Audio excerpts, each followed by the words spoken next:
Bravo. Can I speak to your manager?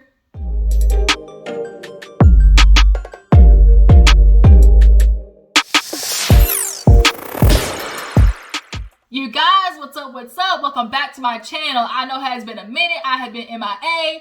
Obviously, Easter weekend, super busy, out with the family. Plus, on top of that, a bitch got a job, a job. You know, I'm trying to get this promotion over here where I work, so I've been a little busy with that. But we're coming back to it. We're going to talk about Real Housewives of Atlanta. And I think I might go ahead and throw Married to Medicine in there with it because didn't too much happen in either of the episodes. So let's just go ahead and make this a combination video because, I mean, what else was going on? We might as well. It'll limit my editing. So, yeah, we'll talk about Real Housewives of Atlanta first, and then we'll get into Married to Medicine. But so far, you guys, Real Housewives of Atlanta, like, this season could go in the toilet. It's garbage. It's trash. The fact that we are bringing up Bolo again. Kenya, what are you doing with your life that you're so focused on Porsha's pussy bill? Like, let it go. LIG it. But we'll talk about it, obviously. If you're new to my channel, hey, appreciate you for tuning in. Go ahead and hit that subscribe button. Okay, don't you come over here and not join the Juice Wise crew, okay?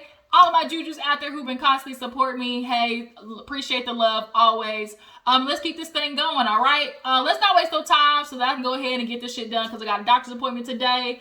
Let's open up with Real Housewives of Atlanta. Like I said, we actually pick up with the ladies doing, you know, the dinner. You know, Drew got them over there to Big Freida's. You know, you already know Big Freida. I love Big Freida so much. I watch her little bounce show.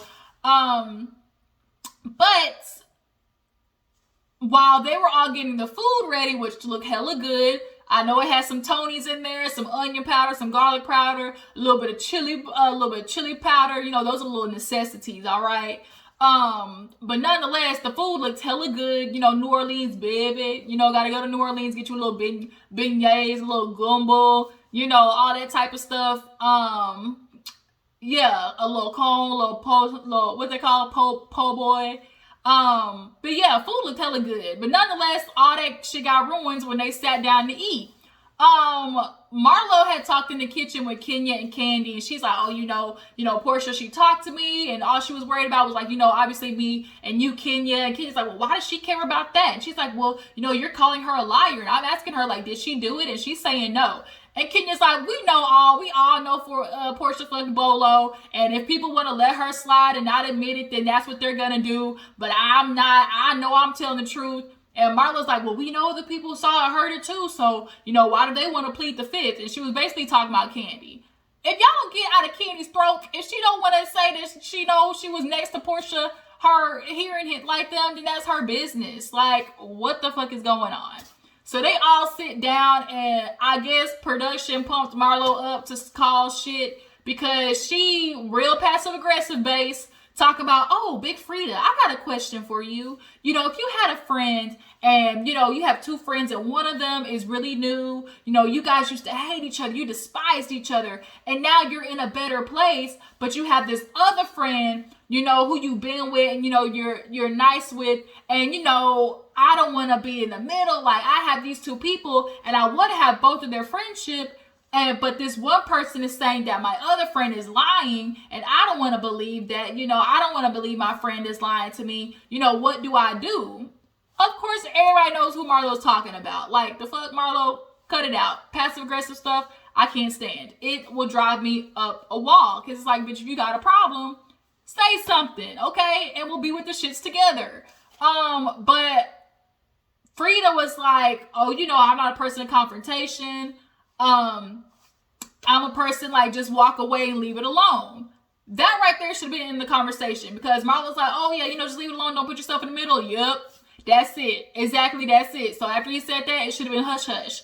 But Marlo kept going. Oh my God, you know, I don't want to be in the middle because I talked to this person and I love them. And I talked to this other person and we're growing and I like how it feels. And, you know, I don't want, you know, this other person, like, they conveniently became friends with me. And Porsha was like, wait a minute, like, bitch, we just talked. Like, what's the issue? Like, what is going on here?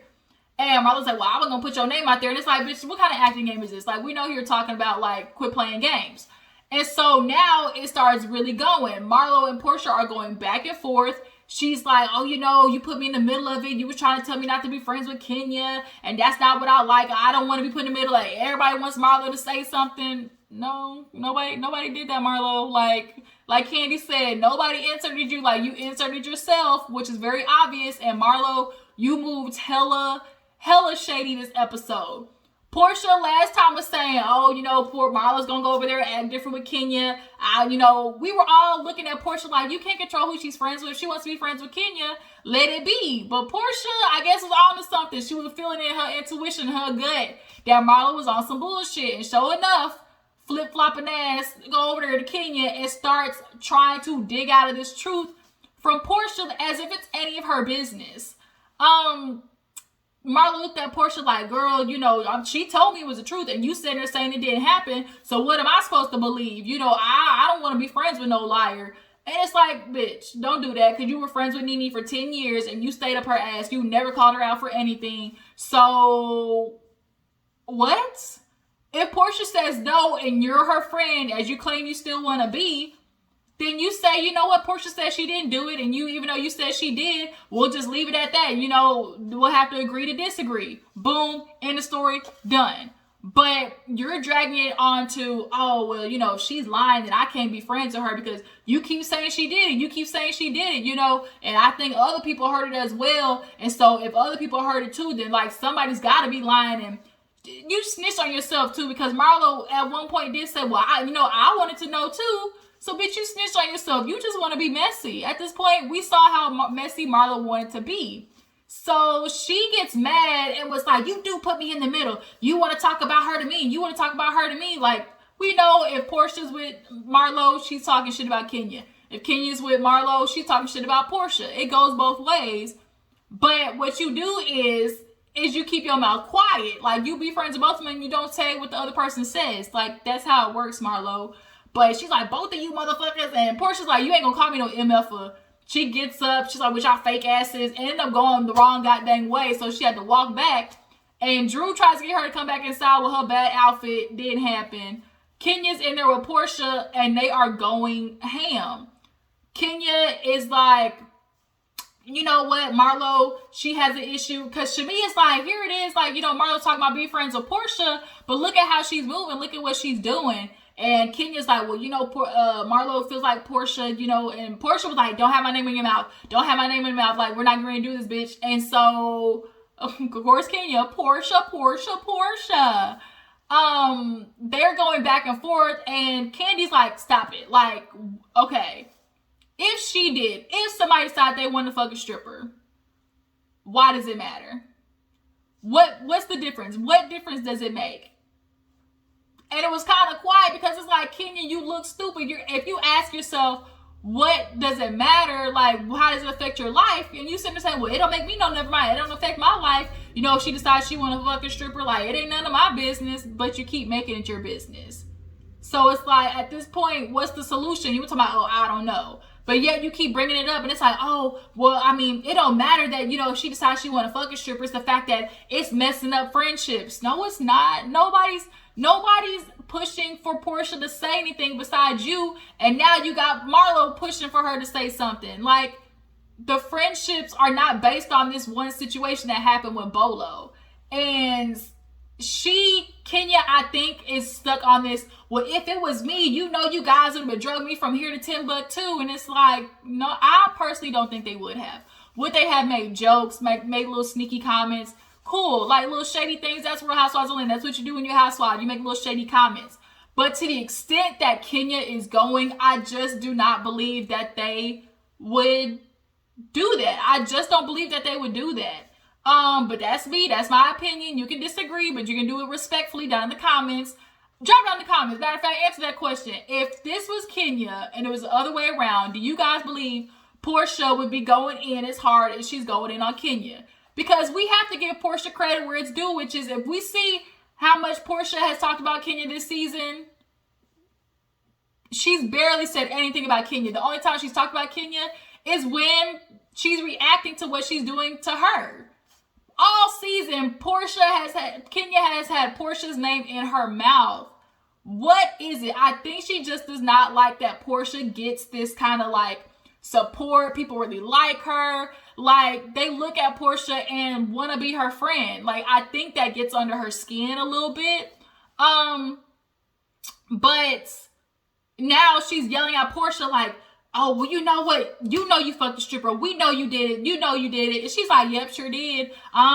Girl, and it was good, too. We was doing it all night long, girl. I should have knocked on Candy's door and invited her. She's like, busting it wide. She said, yep, sure did. My leg was from here to the end of the table. I busted all night. And that's kind of how I would have did it, too. I just would have looked at her and just went along. Be sarcastic. Be an asshole about it. Like, try to make jokes. Because if you get angry and you fight back, like, that's like feeding into their BS. But you kind of disarm a person when they are spilling your tea and it don't hit. Like, ooh, y'all, sorry if this light's really bright. I'm by my window. But nonetheless, like, you disarm a person when you don't do the rah, rah, rah. And it did kind of disarm Kenya a little bit how Porsha was reacting that way. Which, we got to give her credit, like, in comparison to how Porsha's been in the past. We've seen Porsha drag a bitch, a couple of them, matter of fact. So the fact that she's able to keep it a little bit more mellow and not go off, I mean, we can give her that. But it's like Porsha said, like, yep, sure did. I fucked him, hopped on it, did a full split. He hit it from the bike, all that good stuff. Now what, bitch? Now what? Now what? What if she had admitted it? What was that going to change for you? How was that going to affect your life? I don't want to look like a liar. Well, then stop trying to make Porsha out to be a liar. Because you want her to admit to a truth that you're not owed. Like, she owes nobody nothing. Y'all could have been in the opposite room watching it on Candy camera. And she still has a right to deny it because that's her body. Okay? Like, fuck out of here. Like, this is getting so old that y'all are dragging this out. Like, it's annoying. So after that, they all, was arguing and stuff like that. So the next day, everybody leaves. Drew got to go apologize to Big Freedia. I know she was sitting at that table like, okay, what the hell? Alrighty, Real Housewives of Atlanta. Like, I guess this is what these hoes do.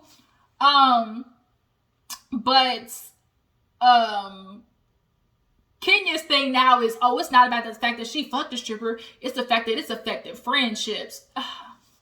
Whatever, Kenya. So the next day, Candy dipped and Porsha dipped. Porsha, I would have done the same thing because now at this point, Kenya has proven and Marlo has proven anytime they see me, they're just going to keep bringing this up. I'm not doing it. I'm not doing it. I owe you bitches dust. Okay? Kick rocks with open-toed shoes. Candy goes to talk to Marlo and was like, here you are, like, trying to pull Porsha into this and admit her to something. Like, why does it matter? Why are you trying to be up in her vaginal hole? Like, what is going on? Marlo's like, well, I've been friends, I'm cultivating this friendship with Kenya. Like, I don't like liars, Candy. Marlo, you stay lying. What you ate at the pot called the kettle black? And Candy said the same thing. And Marlo was so determined to have Candy admit it. Oh, well, why are you pleading the fifth? Like, you want to plead the fifth? Or do you know Porsha's a liar? Like, her and Kenya, I really feel like they friends now. They've been talking about how they can make Porsha admit this shit or, like, make Candy, like, if Candy solidifies it, if she says that she heard it because she was next door, like, boom, checkmate, bitch. And it's like, what do you get out of Porsha admitting that she fucked Bolo? What does that do for you? Like, what does that accomplish for you is my question. But Candy, like, look at Marlo like, here you are doing something is none of your business. Nobody put you in the middle. So Kenya, Cynthia, and Toya, because Toya had told Kenya that Porsha and Candy dipped. Candy, she had some money to go get. She acting, all right? But Porsha, no, bye. But Cynthia, it might have been Shamia. No, it was Toya and Kenya. Cynthia was like, oh my God, this, like, was too much. Like, if she did or if she didn't, like, it's already passed. The news has already been out there, like, whatever. So now Kenya wants to be like, you know what? I don't care. Because I'm not going to allow us to pull all the friendships down in the gutter with her. Like, bring the whole group down with her. What? I could not be friends with a bitch like Kenya. She is so pessimistic. She's vindictive. I just can't. I cannot. And she acts as if her actions to try to blow somebody's shit up ain't wrong. Like, even if you had done all of this stuff, if you had done the same things Porsha had did, like, everybody probably would have looked at you like, get it, bitch. Like, you've been with Mark. He clearly ain't giving you none because y'all haven't been together. Y'all going through a divorce. Here it is. You got a man with a 10-inch penis. Like, I mean, that's a story to tell when you 90 on the, you know, when you on the porch, 90 years old, and you thinking back in your life before you croak and you have one foot on the banana peel. You think back in your life, and that's, I'm sure, a laughing moment where you be like, shoot, I was wilding out. Shoot, I fucked a stripper. I can't believe I hopped on a dick and did a full split. I can't believe that. You know, fun times. Like, that's kind of what that is when in that situation. And she's really trying to slut shame Porsha. I just don't like the connotation, that spin that, you know, Kenya's putting on it. But Cynthia and her, they're talking and the damn power goes out. Psych, that's my cue to leave. That power go out, gotta go. Not on duty. So all the ladies leave. Kenya feel like she won the trip wars. Bitch, no, you didn't. For what Drew had, at least she was feeding bitches. Like, Kenya, you ain't win shite. Everybody's back in Atlanta. Cynthia has Porsha come over and talk about, you know, Kamala Harris winning with Joe Biden. And then they kind of talk about her relationship with Marlo. She's like, I haven't called her, I haven't texted her, nothing. Like, I see who that bitch is now. I'm not doing it because she's like, I knew she was gonna flip on me, and here she is. She basically proved me right, what she did. Like, Porsha, I'll give you that. Marlo definitely moved slimy in that situation. She would look for some camera time, some attention, as Porsha said. And you're mad about getting in the middle of a situation that nobody. It'd be different, y'all, if Porsha told Marlo the truth and was like, bitch, but don't say nothing. Like, you gotta lie for me. And people are looking at Marlo like, did she do it? And like, she's like, is put in the middle because she don't want to snitch on her friend. It'd be different if it was like that. But Marlo, you're mad because she didn't tell you. You can have a best friend all day. Don't mean I'm going to tell you everything. Like, you're not owed that. Especially the fact that you're friends with her ops. You friends with the enemy. Bitch, I ain't telling you nothing.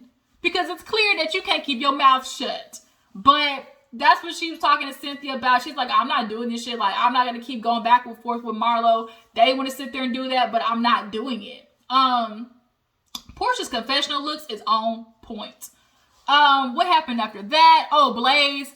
Candy, you know, she loves a good restaurant. Everybody shows up at Blaze looking decent. And here come Drew. What are you wearing, Drew? What are you doing? Get you a new stylist team. Whoever you have right now that lets you walk out in them goddamn tights that look like Tony the Tiger goddamn took a bite out of them. Let it go. Don't keep doing this, Drew. Like, I need you to do better. It's your first season, so I give you a pass. But damn, Drew, like, come on now. They sit down and Marlo shows up and she's giving everybody the hi, oh, how are you doing, Mama Joyce? And Portia's like, this bitch, you just wreaked havoc on my life. You gonna sit here and do this shit? And then that's how the episode ended. So it's like next week, this shit's just gonna continue. And if I hear Bolo's name one more time, like, I can't, y'all. I cannot. Y'all tell me what you thought about Real Housewives of Atlanta. So let's go ahead and move on to Married to Medicine. So Married to Medicine honestly didn't have too much going on either, but they open up with Toya and her lazy ass having Eugene cook oysters for her and the ladies. This scene just solidified this is what Toya thinks of her life, what she wants for her life. She wants to be the girl, everybody comes over to her house and drinks the rosé, and she gets to show everybody her, you know, her lavish lifestyle. Oh, look at the pool, it's so nice. That's what Toya values. She values how people admire what she has. And that's all coming at the cost of your husband. He break his neck and his back, and it's like, damn, how long you gonna work him, like, to live this lifestyle? Y'all just got out of tax trouble, and it's looking like y'all gonna be right back. But Lisa Nicole came over, Carrie came over, Simmone came over. I think somebody else was there, I can't remember. But Toya, for a housewife, like, in comparison to housewives, I was like, I'm trying not to be that type of person was like, bitch, what you doing? But bitch, what you doing? Like, Toya, we watched you on camera complain about 2 sons, but you live in this $1 million home and people are struggling with 5, 6 kids with a freaking ounce of what you and Eugene make. And the way she complains annoys me, because it's like, bitch, the stuff you complain about is minuscule and petty. But that's what happens when you ain't got shit going on in your life. The smallest things seem so huge. But Lisa Nicole came, you know, they did a flashback when Toya was like, no, y'all chased her off. Boy, Lisa Nicole went through it. You know, when they tried to tell her husband was cheating, when the stripper knew him by name, but yeah, they kind of had that little moment. Simone's wig fell off in the pool. We had another scene where Contessa is struggling with Scott, y'all. She is struggling. Scott is building like this little apartment thing. He has the guys come over. He tells them how, you know, he's struggling with therapy. Like they were starting, but they stopped. And, you know, Contessa wants to get back in it. He annoys me because it's like you're not being able to fix the situation on your own. You're not. So you need somebody to mediate. Then he's mad that he's like, oh, you know, old stuff be popping up. Oh, all these new fights happening. The new fights are happening because it's clearly shit that y'all haven't addressed, Scott. Like, black men in therapy, it annoys me how, like, they just accept the goddamn help. And then Damon, he's like, oh yeah, me and Heavenly tried it, but it didn't work because, you know, the therapist that we had, he kept solidifying what Heavenly was saying. And that's the thing about men too. They go into a therapy session already feeling like what they're saying about their spouse and their wife is right. So if a counselor don't agree with it, oh, you on her side. And it's like, y'all are on the same team. As a couple, y'all are on the same team. And if he's solidifying something that your wife is saying, it is your duty to be open to hear that, because it's like the fact that your wife happens to be right, or, you know, gets like a point across through the counselor, that's helping you understand your wife. But they take it as, oh, she right and I'm wrong. And that's not how it's supposed to be viewed. So Damon told Scott, like, look, like he's like, I love the fact that she's Superwoman, that she does all the things. Men want Superwoman, and then when they get Superwoman, they pick her apart. The shit is annoying, but that's for another video. But Damon said something real, you know, insightful, which is, if you're with a woman who has these potentials and dreams and fulfillments, do not hold her back from that. Do not hold her back, because she's going to resent you. And she's building this life of fulfillment, like, for her. And to hold her back is just not fair. Like, you can't do that to somebody, especially who has, as Contessa says, she's like, dreams. She's like, Scott doesn't, you know, he doesn't respect these dreams that I have. So she's talking to his niece, I think that was. And she's like, yeah, the Metcalfs, we don't do that. She's like, but we have therapy. And it's like, I want to do that because our communication is off. She's like, I don't even feel like I can come home and be on my husband and be like, oh, babe, I had a long day. Like, tell me about your stuff, because for them, it's going to end up in a fight probably. So she's like, you know, it's been like this for 10 years. I mean, I've just gotten used to it. And when you get used to operating at 50% of your fulfillment as a marriage, go to fucking therapy, Scott. Like, quit playing. He just don't want to hear about his issues. That's it. Black men don't want to hear about that, how they wrong, about how they need to fix something because it's not what they're used to. If they hear from the wife, it's nagging, but they hear from somebody else, oh my God, you just solidified what my wife was saying. And don't no nigga want to hear that. So Heavenly and Jackie, they go to lunch, and usually it's Simmone and Jackie. But Heavenly's like, look, we need to get the Golden Girls back together, which is true. I enjoy all three of them together. So she convinced Jackie to call Simmone, because she's like, don't do this. Like, you know how Simmone is. She's stubborn, she's hard, and, you know, you got to kind of loosen her up. So Jackie's like, okay, I'll call. And Simmone basically was like, bitch, don't come over here and be upset that you don't get the end result that you want, i.e., her apologizing for Buffy. And I feel like Jackie low-key just said that because she was playing tit for tat. Like, oh, you didn't apologize for Heavenly. Well, you didn't apologize for Buffy. Like, I kind of feel that's what Jackie did in that moment. But Jackie, if you miss your friend, you owe her an sorry. Just, is that sorry worth keeping your friendship is the question. So yeah, they're gonna meet up. We see that for the preview for the next episode. So Heavenly has her son. He's in the dentistry field. You know, he is going to take after her, and she trying to set him up with the girl that got punched in the face. And it's like, girl, that's not how that works. You're just supposed to slip her his number and be like, oh, you know, here my boy, here my son. You know, he in the dentistry field. He gonna have all this one day. So that, you know, maybe this will be half yours one day. Get you a Michelle Obama type is what Heavenly wants. You can't bring, you know, ditzy ass black girl or white girl, whoever, through Heavenly house, because it's gonna be a problemo. It's gonna be trouble. So after that, speaking of sons, y'all, no, let's talk about Anita real quick, because she ran through that house. And her husband, I'm gonna just call him K, because I know that's what his name start with. He ain't here for it. He doing what Eugene couldn't do to Toya, which is being like, look, bitch, bring it down. I'm working, I'm tired, it's a pandemic, like, you gotta understand, money ain't coming in. And she's like, well, it's my first house. Like, and I get it. When it's your first house or you're building a house, bitch, I want what I want in there. But it's like within reason. Like, you gotta understand, like, that's upkeep, that's payments, and that's all, you know, falling on him. So he's gotta let you know, bitch, I'm tired. My money is running low. So, last but not least, we have Michael going off to college, y'all. He's such a little handsome boy now, tall, got a little build, got a little swag and stuff. So you know the bitch is gonna be all about him in college. Like, he's so ready for that. And it's like, Simmone, the way they laugh with each other, they was at the dorm room when he was like, oh yeah, you know, I need this, you know, so I can get experience. She's like, experience? He said, sexually? Like, what did you think I was talking about? And it's like, don't nobody want to think about that. Even though college is the time, like, where you go figure out yourself, you figure out what you like sexually, you go out there and you basically have sex with the world, so you know you. No parent wants to think about that. Even though they did it themselves. No parent wants to think about their child going out there and, you know, taste testing the world, buffet style. And the fact that Michael is who he is, and then, you know, he's not a bad looking black boy, and that's a white college. I'm telling you, Michael, stay your ass away from these white girls. Blonde hair, blue eyed, Becky's, brunettes, Sarah's, nothing. Because they can scream rape as fast as they can go to Starbucks and say, can I get a venti caramel mocha caramel frappuccino with extra, you know, Java chips on top? Like, don't do it, Michael. I'm telling you, do not do it. Because that shit is going to be, you going to have somebody hunting your ass down, and that ain't right. So make sure you keep it from a distance, all right? Michael, don't do it, bro. That's all I got to say. Make sure you think with the right head, okay? Don't get caught up with this one. Think with this one, because you don't want to, and then you want to get no girl pregnant, because they show up poke a hole in a condom. You know, bitches these days, they see you as like a little cash cow. But the hug at the end was so sad, when he was walking all slow to her and giving her a hug, and it's like, you know, they're super close, like that's her little baby.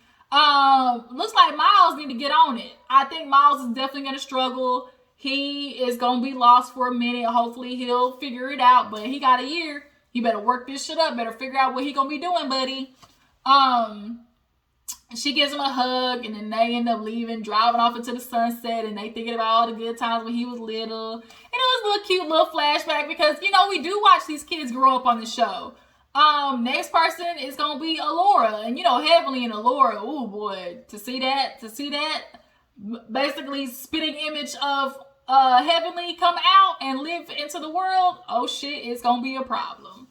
But that was it, you guys. Talked about Married to Medicine and Real Housewives of Atlanta. It wasn't too much going on. So y'all tell me how you feel about each. So how do you guys feel about Anila? Am I tripping when it comes to Toya as a housewife? Is she taking advantage of what's going on with Eugene? I still don't like the fact that she told Eugene to shut the fuck up and eat a biscuit. Like, I still don't like that. I still remember that to this day.